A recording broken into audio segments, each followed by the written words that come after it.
하나님 말씀 같이 보겠습니다. 잠언 22장입니다. 잠언 22장 1절부터 16절까지의 말씀.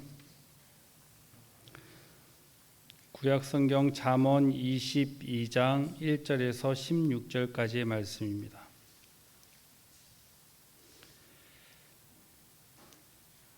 제가 봉독하겠습니다. 잠언 22장 1절부터 16절입니다.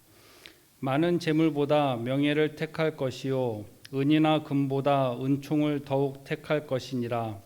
가난한 자와 부한 자가 함께 살거니와 그 모두를 지으신 이는 여호와시니라. 슬기로운 자는 재앙을 보면 숨어 피하여도 어리석은 자는 나가다가 해를 받느니라. 겸손과 여호와를 경외함의 보상은 재물과 영광과 생명이니라.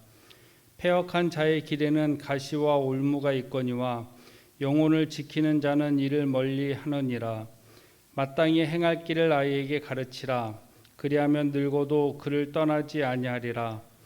부자는 가난한 자를 주관하고 빚진 자는 체주의 종이 되느니라. 악을 뿌리는 자는 재앙을 거두리니 그 분노의 기세가 쇠하리라. 선한 눈을 가진 자는 복을 받으리니 이는 양식을 가난한 자에게 줌이니라. 거만한 자를 쫓아내면 다툼이 쉬고 싸움과 수욕이 그치느니라. 마음의 청결을 사모하는 자의 입술에는 덕이 있으므로 임금이 그의 친구가 되느니라. 여호와의 눈은 지식 있는 사람을 지키시나 사악한 사람의 말은 패하게 하시느니라. 게으른 자는 말하기를 사자가 밖에 있은즉 내가 나가면 거리에서 찢기겠다 하느니라. 음녀의 입은 깊은 함정이라. 여호와의 노를 당한 자는 거기 빠지리라. 아이의 마음에는 미련한 것이 얽혔으나 징계하는 채찍이 이를 멀리 쫓아내리라. 이익을 얻으려고 가난한 자를 학대하는 자와 부자에게 주는 자는 가난하여질 뿐이니라. 아멘. 오늘 읽은 잠언 22장 1절부터 16절의 말씀을 보면 청소년 매일 성경에 보면 오늘 본문 제목이 좋은 것을 선택하는 삶이란 제목으로 오늘 본문에 정리가 되어 있습니다. 1절 말씀에 보면 명예를 택하고 은총을 택하라 말씀하는데, 여기서 명예는 세상에 널리 인정받아 얻은 좋은 평판이나 이름을 뜻합니다. 그리고 은총도 좋은 평판 아니면 높은 평가를 의미합니다. 즉 1절은 재물과 은이나 금, 명예나 은총 이 두 가지 중에 양자택일을 하라는 것이 아니라 사람이 살아가면서 그 가치, 사람의 삶의 가치와 그리고 삶의 방향을 이 재물이나 음이나 금을 선택하는 쪽으로 가기보다는 명예와 은총을 택하는 쪽으로 삶의 방향과 가치를 삼으라고 우리에게 말씀하고 있는 것이죠. 2절의 말씀에 보면 가난한 자와 부한 자가 함께 사는데 이 모든 일을 지으신 분은 여호와시다라고 말씀합니다. 그렇기 때문에 우리가 2절 말씀을 통해서 발견할 수 있는 것은 하나님은 우리에게 공평하신 하나님이다라는 거예요. 가난하든 부하든 그 빈부의 격차를 가지고 하나님이 따로따로 사랑하시는 게 아니라 그 모든 일을 지으신 이는 여호와이시기 때문에 가난한 자와 부한 자도 하나님이 동일한 은혜와 동일한 사랑을 베푸신다라는 거예요. 새벽에 앉아 계신 우리 성도님들, 특히 어르신들에게 한번 여쭤볼게요. 하나님이 젊은 사람을 더 사랑하시겠습니까? 늙은 우리 어르신들을 더 사랑하시겠습니까? 어떻게 생각하세요? 하나님은 동일하게 사랑하신다는 거죠. 그래서 송명희 시인의 나 같은 재물 없으나 그 찬양이 우리에게 던져주는 은혜와 메시지는 매우 크다 생각을 합니다. 하나님은 가난한 자와 부한 자와 함께 살게 하셨고, 그러나 하나님은 우리에게 공평하신 하나님이다라는 거예요. 신앙생활을 하다 보면, 특히 교회에서 오래 신앙생활을 하다 보면 때로는 물질적인 것 때문에 상처받는 일이 간간히 생기게 되잖아요. 왜 그런 일이 없겠습니까? 뭐 저희 어머니를 봐도 꿋꿋이, 그러니까 더 놀라운 거는 뭐냐면 그런 상처, 그 아픔이 있는데도 교회를 지키시는 거 보면 그 하나님을, 그러니까 교회나 목사님을 보고 교회를 다니고 하나님을 섬기는 게 아니라 하나님 바라보며 섬기는 분이시구나. 비록 반찬은 잘 못하시지만 그게 신앙생활이다라는 것이죠. 하나님은 공평하게 사랑한다고 우리에게 말씀하고 있습니다. 3절의 말씀에 보면 슬기로운 자는 재앙을 보면 숨어 피한다. 여기서 재앙은 우리가 바라보는 어떤 재앙, 외적인 것의 재앙도 포함이 되겠지만 여기서 재앙은 위험과 같은 의미예요. 그러니까 슬기로운 사람은 위험을 보면 숨어 피한다. 이것이 지혜롭고 슬기로운 삶이다라는 거예요. 이 위험은 무엇이냐면 삶을 파괴하고 위협하고 삶을 흔드는 재앙이에요. 그 상황이에요. 그래서 이 재앙을 보면 슬기로운 사람은 삶을 파괴하고 위협하고 삶을 흔드는 그 재앙, 위험, 그러한 자리를 보면 숨어 피하지만 어리석은 자는 그러한 것을 보고 스스로 제 발로 들어가서 고난을 당한다, 해를 당한다는 거예요. 그래서 5절의 말씀에 보면 패역한 자의 길, 이것이 3절의 재앙과 연결이 되는데 그 재앙의 길에는 가시와 올무가 있고 영혼을 지키는 자는 이를 멀리한다. 이것이 슬기로운 사람이다라는 거예요. 그래서 여기서 우리가 하나님 앞에 구해야 되는 것은 지혜인 거지요. 그 자리가 삶을 파괴하고 위협하고 흔드는 자리인지 그것을 분별할 수 있는 지혜가 우리에게 필요하다라는 것입니다. 그 지혜가 어디서부터? 하나님의 말씀과 하나님이 지혜를 주실 때 그것을 분별할 수 있는 능력이 우리에게 생길 수 있다라는 것이죠. 6절 말씀에 보면 마땅히 행할 길을 아이에게 가르치라. 그리하면 늙어도 그것을 떠나지 아니하리라 말씀하는데 그 1922년에 이런 책이 출판되었습니다. 내가 정말 알아야 할 모든 것은 유치원에서 배웠다라는 책이 출판되어서 다시 재판돼서 지금도 책이 나오고 있는데 이 책에는 우리가 살아가면서 부딪히는 옳고 그름과 선과 악 그리고 진실과 거짓을 인간이 살아가면서 해야 하는 기본적인 모든 것들을 유치원에서 배웠다라고 이 저자가 얘기하고 있습니다. 이 책 내용을 보면 이런 내용들이 있어요. 무엇이든 나누어 가지라.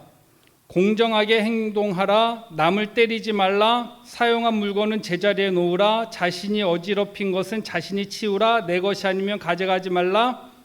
이것이 유치원에서 가르치는 거죠. 차 조심해라.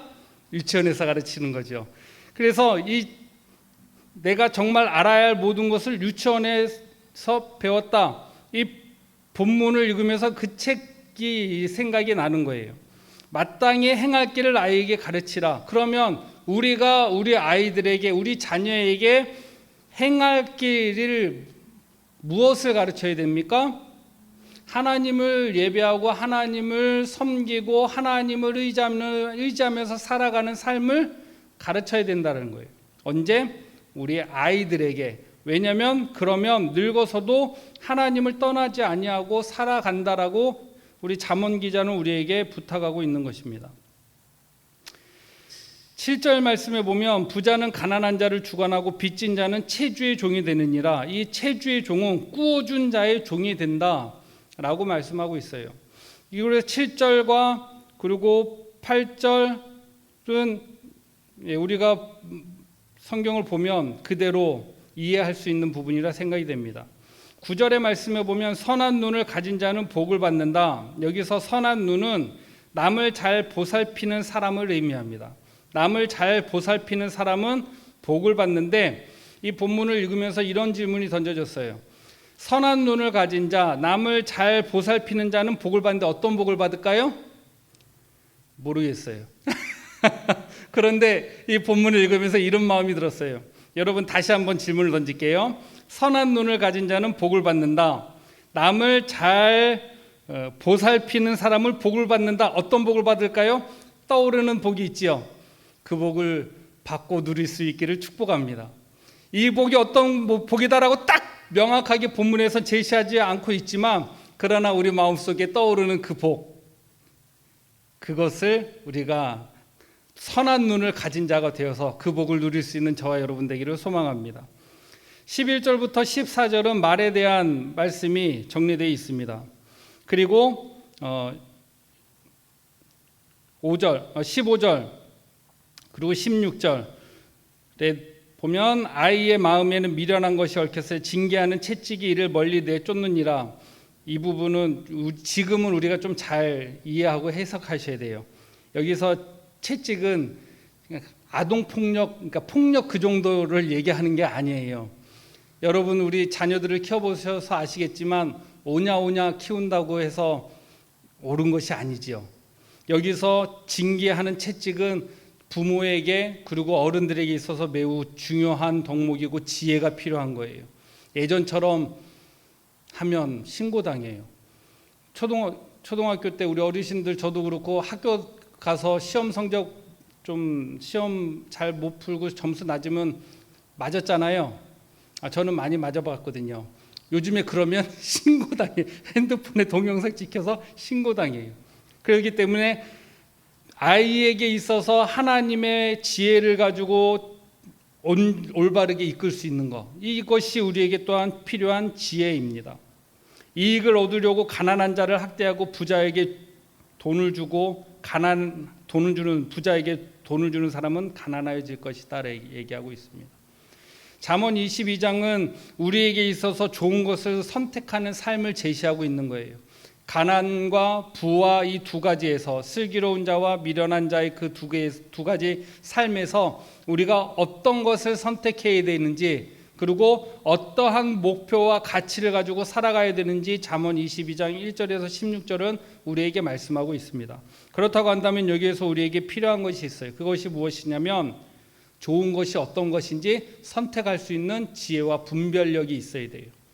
내 눈에는 보기 좋지만 그러나 하나님의 눈에 보기에는 좋지 않은 것들이 있을 수 있습니다.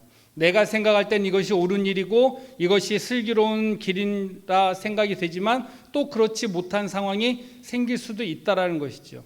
그렇기 때문에 우리에게 필요한 것은 무엇이냐면 지혜로운 자의 입술과 슬기로운 자의 마음, 명예를 선택하고 은총을 택할 수 있는 지혜, 그러한 믿음이 우리에게 필요하다는 것입니다. 그렇기 때문에 우리는 하나님 앞에 기도하는 거죠.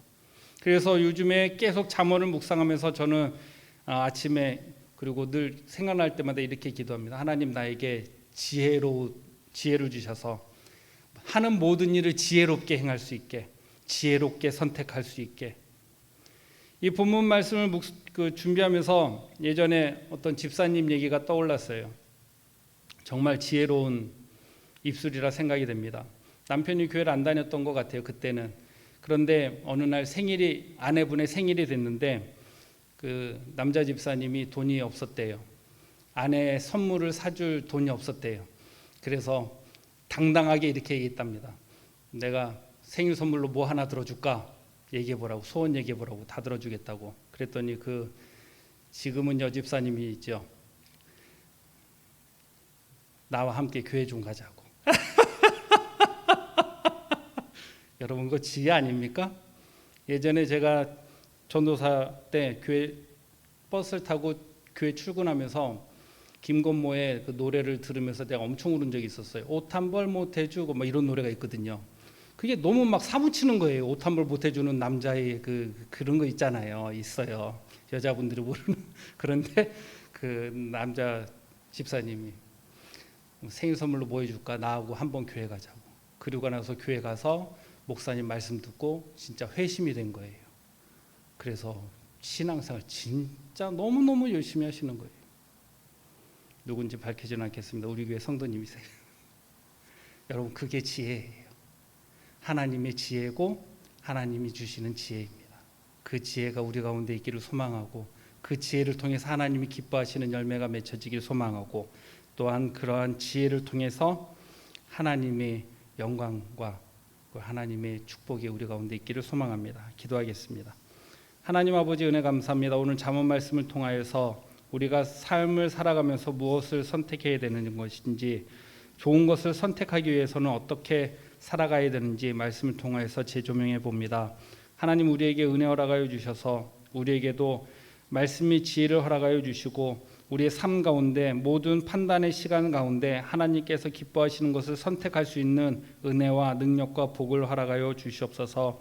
이 새벽에 하나님 앞에 기도할 때에 하나님 우리에게 은혜 주시고 지혜 주시고 말씀 주시고 능력 주셔서 우리에게 허락하신 삶을 살아가는 동안에 하나님이 기뻐하시는 열매 많이 맺으며 우리를 통해서 우리 주위 사람들이 회복되어지고 세워지는 역사가 있게 하여 주시옵소서. 또한 이 새벽에 하나님 앞에 기도할 때에 하나님 기도하는 기도의 제목들마다 하나님께서 응답하여 주시되 속히 응답하여 주시고 하나님께서 회복시켜 주시옵소서. 믿사옵고 예수님의 이름으로 기도하옵나이다. 아멘.